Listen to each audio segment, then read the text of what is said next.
क्या पश्चिम बंगाल में कांग्रेस को मिल गया लेफ्ट का सहारा?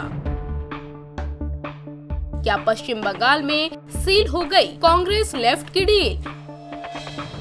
लोकसभा चुनाव में बीजेपी को घेरने के लिए कांग्रेस ने जिस महागठबंधन का सपना देखा था, वो जमीन पर उतरता दिखाई नहीं दे रहा है। एक और जहां दिल्ली में गठबंधन को लेकर कांग्रेस की आम आदमी पार्टी संग बात नहीं बन पाई, तो वहीं बिहार महागठबंधन में सीट बंटवारे को लेकर फंसा पेच सुलझा नहीं है। लेकिन सबके बीच कांग्रेस के लिए पश्चिम बंगाल से जरूर अच्छी खबर सामने आई है, जहां लेफ्ट के साथ उसकी डील सील हो गई है। सूत्रों से मिली जानकारी के मुताबिक पश्चिम बंगाल में कांग्रेस और लेफ्ट के बीच सीट बंटवारे पर बात बन गई है। रिपोर्ट के मुताबिक कांग्रेस 17 लोकसभा सीटों पर चुनाव लड़ेगी, जबकि सीपीएम 25 सीटों पर उम्मीदवार उतारेगी। खबरों की माने तो कांग्रेस रायगंज और मुर्शिदाबाद में अपने उम्मीदवार नहीं उतारेगी। इस बारे में आधिकारिक ऐलान जल्द किया जाएगा। दरअसल यही वो सीट थी जिसको लेकर पेच फंसा हुआ था।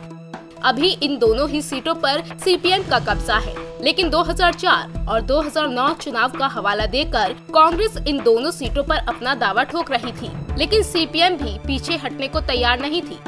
इतना ही नहीं, कांग्रेस पर दबाव बढ़ाने के लिए सीपीएम ने 8 मार्च को रायगंज और मुर्शिदाबाद से अपने कैंडिडेट के नामों का ऐलान तक कर दिया। इसके बाद दोनों दलों के बीच तल्खी बढ़ने के संकेत मिलने लगे, लेकिन पार्टी के नेताओं से राय लेने के बाद राहुल गांधी ने सीनियर सीपीएम नेता सीताराम येचुरी से मुलाकात की, जहां दोनों नेताओं के बीच सीटों के बंटवारे पर डील फाइनल हुई। इन दोनों सीटों पर इस बार भी मौजूदा सांसद मोहम्मद सलीम और बदरुद्दोजा खान रायगंज और मुर्शिदाबाद से चुनाव लड़ेंगे। आपको बता दें कि लोकसभा चुनाव के लिहाज से पश्चिम बंगाल भारत का अहम सूबा है, जहां लोकसभा की कुल 42 सीटें हैं। 2014 के लोकसभा चुनाव में ममता बनर्जी की तृणमूल कांग्रेस पार्टी ने 34 सीटें जीती थी, जबकि 2 सीटें बीजेपी, 4 कांग्रेस और 2 सीपीएम ने जीती थी। लेकिन इस बार बीजेपी भी पूरी ताकत के साथ चुनावी मैदान में उतरने की तैयारी में है। पार्टी ने बकायदा 22 सीटें जीतने का लक्ष्य तय किया है। उधर ममता बनर्जी भी अकेले चुनाव में जाने का ऐलान कर चुके हैं। ऐसे में कांग्रेस के पास लेफ्ट के साथ गठबंधन करने के अलावा कोई और चारा नहीं था।